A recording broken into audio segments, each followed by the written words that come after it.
شروع اللہ کا نام لے کر جو بڑا مہربان نہایت رحم والا ہے۔ ان کے لیے دنیا کی زندگی میں بھی بشارت ہے اور آخرت میں بھی۔ اللہ کی باتیں بدلتی نہیں، یہی تو بڑی کامیابی ہے۔ اور اے پیغمبر صلی اللہ علیہ وسلم، ان لوگوں کے باتوں سے آزردہ نہ ہونا، کیونکہ عزت سب اللہ ہی کی ہے، وہ سب کچھ سنتا اور جانتا ہے۔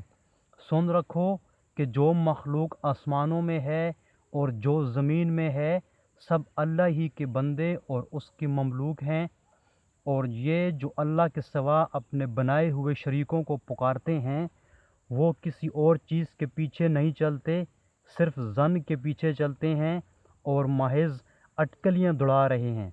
وہی تو ہے جس نے تمہارے لیے رات بنائی تاکہ اس میں آرام کرو، اور روز روشن بنایا تاکہ اس میں کام کرو۔ جو لوگ مادہ سماعت رکھتے ہیں ان کے لیے اس میں نشانیاں ہیں۔ بعض لوگ کہتے ہیں کہ اللہ نے بیٹا بنا لیا ہے، اس کی ذات اولاد سے پاک ہے اور وہ بے نیاز ہے۔ جو کچھ آسمانوں میں اور جو کچھ زمین میں ہے سب اسی کا ہے۔ اے افتراء پردازو، تمہارے پاس اس قول باطل کی کوئی دلیل نہیں ہے، تم اللہ کی بنسبت ایسی بات کیوں کہتے ہو جو جانتے نہیں؟ کہہ دو کہ جو لوگ اللہ پر جھوٹ باندھتے ہیں فلاح نہیں پائیں گے۔ ان کے لیے جو فائدے ہیں دنیا میں ہیں، پھر ان کو ہماری ہی طرف لوٹ کر آنا ہے، اس وقت ہم ان کو عذاب شدید کے مزے چکھائیں گے، کیونکہ کفر کی باتیں کیا کرتے تھے۔ اور ان کو نوح کا قصہ بھی سنا دو، جب انہوں نے اپنی قوم سے کہا کہ اے قوم، اگر تم کو میرا تم میں رہنا اور اللہ کی آیاتوں سے نصیحت کرنا ناگوار ہو تو میں تو اللہ پر بھروسہ رکھتا ہوں، تم اپنے شریکوں کے ساتھ مل کر ایک کام جو میرے بارے میں کرنا چاہو مقرر کر لو، اور وہ تمہارے تمام جماعت کو معلوم ہو جائے اور کسی سے پوشیدہ نہ رہے، پھر وہ کام میرے حق میں کر گزرو اور مجھے مہلت نہ دو۔ اور اگر تم نے منہ پھیر لیا تو تم جانتے ہو کہ میں نے تم سے کچھ معاوضہ نہیں مانگا، میرا معاوضہ تو اللہ کے ذمہ ہے، اور مجھے حکم ہوا ہے کہ میں فرما برداروں میں رہوں۔ لیکن ان لوگوں نے ان کی تکذیب کی تو ہم نے ان کو اور جو لوگ ان کے ساتھ کشتی میں سوار تھے سب کو طوفان سے بچا لیا اور انہیں زمین میں خلیفہ بنا دیا، اور جن لوگوں نے ہماری آیاتوں کو جھٹلایا ان کو غرق کر دیا۔ تو دیکھ لو کہ جو لوگ ڈرائے گئے تھے ان کا کیسا انجام ہوا۔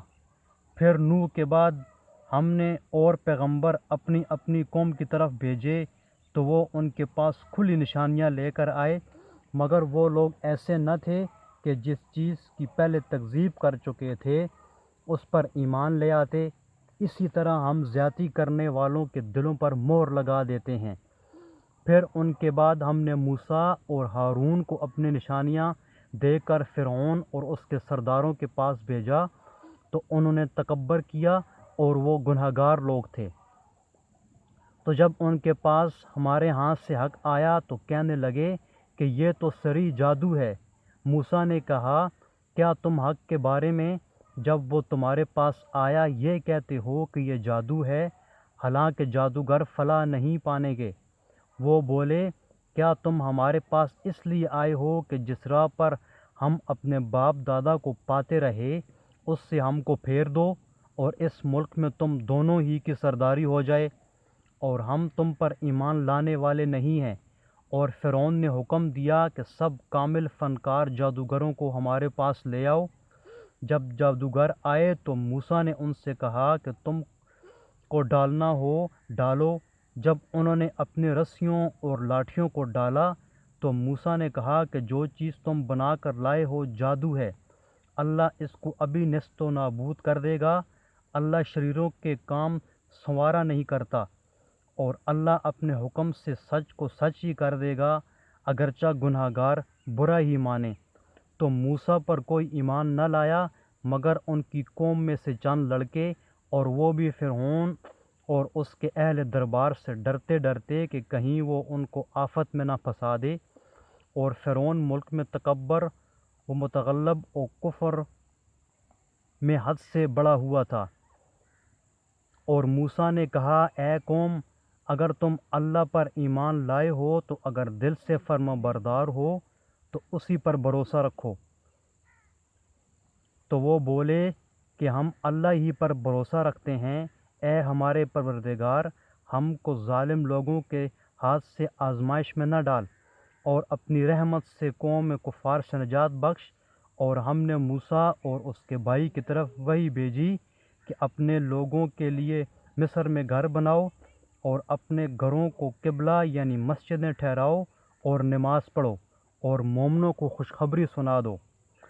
اور موسیٰ نے کہا اے ہمارے پروردگار تو نے فرعون اور اس کے سرداروں کو دنیا کی زندگی میں بہت سا ساز و برگ اور مال و زر دے رکھا ہے۔ اے پروردگار ان کا مال یہ ہے کہ تیرے رستے سے گمراہ کر دیں۔ اے پروردگار ان کے مال کو برباد کر دے اور ان کے دلوں کو سخت کر دے کہ ایمان نہ لائیں جب تک عذاب علیم نہ دیکھ لیں۔ اللہ نے فرمایا کہ تمہاری دعا قبول کر لی گئی تو تم ثابت قدم رہنا اور بے عقلوں کے رستے پر نہ چلنا۔ اور ہم نے بنی اسرائیل کو دریا سے پار کر دیا تو فرعون اور اس کے لشکر نے سرکشی اور تادی سے ان کا تعاقب کیا یہاں تک کہ جب اس کو غرق کے عذاب نے آ پکڑا تو کہنے لگا میں ایمان لایا کہ جس اللہ پر بنی اسرائیل ایمان لائے ہیں اس کے سوا کوئی معبود نہیں اور میں فرمانبردار میں ہوں۔ جواب ملا کہ اب ایمان لاتا ہے حالانکہ تو پہلے نافرمانی کرتا رہا اور مفسد بنا رہا۔ تو آج ہم تیرے بدن کو دریا سے نکال لیں گے تاکہ تو پچھلوں کے لیے عبرت ہو، اور بہت سے لوگ ہماری نشانیوں سے بے خبر ہیں۔ اور ہم نے بنی اسرائیل کو رہنے کو عمدہ جگہ دی اور کھانے کو پاکیزہ چیزیں عطا کیں، لیکن وہ باوجود علم ہونے کے اختلاف کرتے رہے۔ بے شک جن باتوں میں وہ اختلاف کرتے رہے ہیں تمہارا پروردگار قیامت کے دن ان میں ان باتوں کا فیصلہ کر دے گا۔ اگر تم کو اس کتاب کے بارے میں جو ہم نے تم کو نازل کی ہے کچھ شک ہو تو جو لوگ تم سے پہلے کی اتری ہوئی کتابیں پڑھتے ہیں ان سے پوچھ لو، تمہارے پروردگار کی طرف سے تمہارے پاس حق آ پہنچا تو تم ہرگز شک کرنے والوں میں نہ ہونا اور نہ ان لوگوں میں ہونا جو اللہ کی آیاتوں کی تکذیب کرتے ہیں، نہیں تو نقصان اٹھاؤ گے۔